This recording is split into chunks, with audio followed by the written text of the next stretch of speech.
వృశ్చిక రాశి. సెప్టెంబర్ నెలలో వృశ్చిక రాశి వారికి కనుక చూసినట్టయితే ఈ నెలలో ధనలాభం ఉంటుంది, ఆరోగ్యంగా ఉంటారు, వ్యాపారాలలో అభివృద్ధి కూడా కనబడుతూ ఉంది. కానీ కుటుంబంపై దృష్టి ఉంచాలి, అశ్రద్ధ చేయకూడదు. కుటుంబ విషయంలో కొన్ని పనులు అనుకోకుండానే నెరవేరుతాయి, కానీ కొన్ని అనుకోని బలమైన చిక్కులు రావడానికి ఆస్కారం కూడా ఉంది. కాబట్టి ఆ చిక్కులలో పడకుండా జాగ్రత్తగా ఉండండి. ఖర్చుల విషయంలో కూడా జాగ్రత్తగా ఉండడం చాలా మంచిది. అనవసరమైన పనులు చేసి చింతించకండి. ఆలోచన రహితంగా కొన్ని పనులు చేయడం వల్ల ధన నష్టము జరగడానికి ఆస్కారం ఉంది. మన వ్యాకులత ఏర్పడడానికి కూడా ఆస్కారం ఉంది. కాబట్టి అలాంటి పనులు చేసి బాధపడకండి. కొన్ని ఆపదలు కూడా రావడానికి ఆస్కారం ఉంది. కాబట్టి తగు జాగ్రత్తగా ఎవరితోటైనా మాట్లాడేటప్పుడు కానీ, ఏ కార్యక్రమాలు చేసేటప్పుడైనా కానీ మీరు తగిన జాగ్రత్తగా ఉండడం చాలా మంచిది. ఇక మొదటి వారం కనుక చూసుకున్నట్టయితే ఆరోగ్యంగానే ఉంటారు, ధనలాభం వస్తుంది, రాజకీయ నాయకులతో పరిచయం కూడా జరగవచ్చును వృశ్చిక రాశి వారికి ఈ నెలలో. కానీ ఆ పరిచయాలు చేసుకునే ముందు జాగ్రత్తగానే ఉండండి, ఎక్కువగా అతిగా పోకండి. ఇక రెండవ వారం కనుక చూసినట్టయితే అగ్ని వలన భయము, దొంగల వలన భయం కలగడానికి ఆస్కారం ఉంది వృశ్చిక రాశి వారికి. మా ఇంట్లో అగ్ని లేదు కదా గురువు గారు, ఎక్కడి నుంచి భయం అవుతుందంటే విద్యుత్తు కూడా ఒక అగ్నిలానే. కాబట్టి ఏదైనా కరెంటు పనులు చేసేటప్పుడు కానీ, ఏదా ఇది చేసేటప్పుడు కానీ జాగ్రత్తగా ఉండడం చాలా మంచిది. దొంగల వలన భయం కూడా రావచ్చు. మనం ప్రతిరోజు యూట్యూబ్లలో చూస్తూనే ఉన్నాము, దొంగలు ఎక్కడెక్కడో దొరుకుతున్నారు, ఎక్కడెక్కడో చూస్తున్నారు.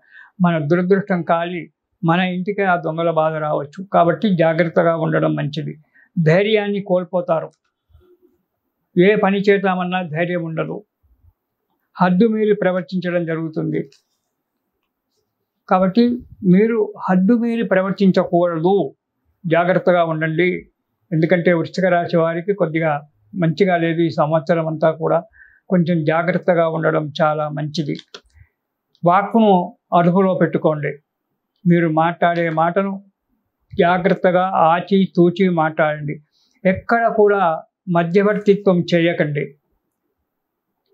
వాళ్ళు చెప్పే మాటలు వినండి, ఈ చెవితో విని ఆ చెవితో వదిలిపెట్టండి. కానీ మీ సలహాలు సంప్రదింపులు వారికి చెడుగా అనిపించి వారి వల్ల మీకు ఇబ్బంది ఏర్పడడానికి ఆస్కారం ఉంది. కాబట్టి మధ్యవర్తిత్వం ఎక్కడ కూడా చేయకండి. ధన నష్టం జరగడానికి కూడా ఆస్కారం ఉంది. కాబట్టి డబ్బు విషయంలో, మధ్యవర్తిత్వ విషయంలో, చేసే పనుల విషయంలో ఈ మూడవ వారము చాలా జాగ్రత్తగా ఉండడం, రెండవ వారంలో చాలా జాగ్రత్తగా ఉండడం మంచిది. కాబట్టి తగు జాగ్రత్త వహించండి.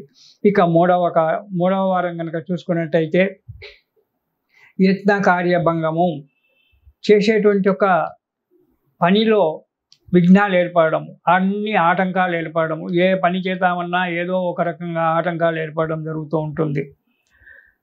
దానివల్ల ఎప్పుడు సదా విచారంతో ఉండడం, ఏ పని కూడా సక్రమంగా చేయలేకపోవడము అనేటువంటిది జరుగుతూ ఉంటుంది.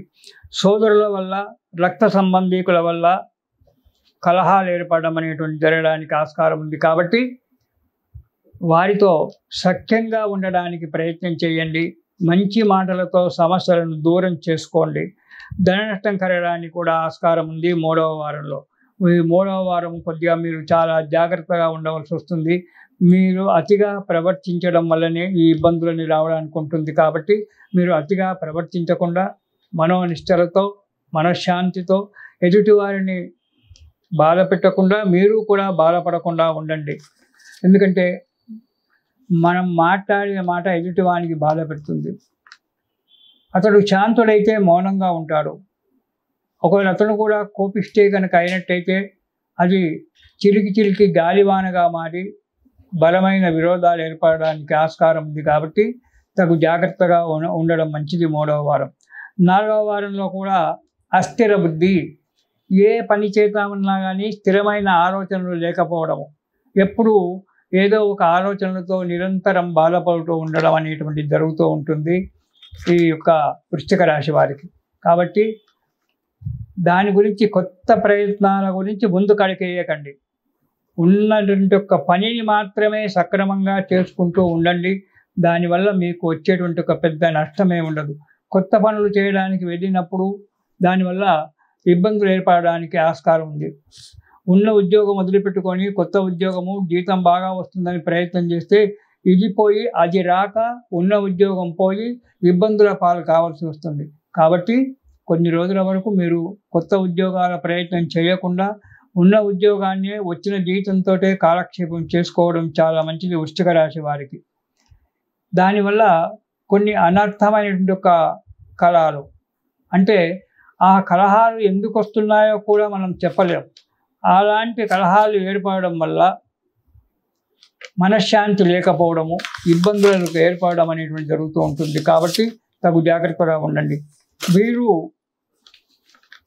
సుబ్రహ్మణ్య స్వామి స్తోత్రం ప్రతిరోజు గనక పారాయణం చేసినట్టయితే కొన్ని ఇబ్బందుల నుండి దూరంగా వెళ్ళడానికి ఆస్కారం ఉంది వృశ్చిక రాశి వారు.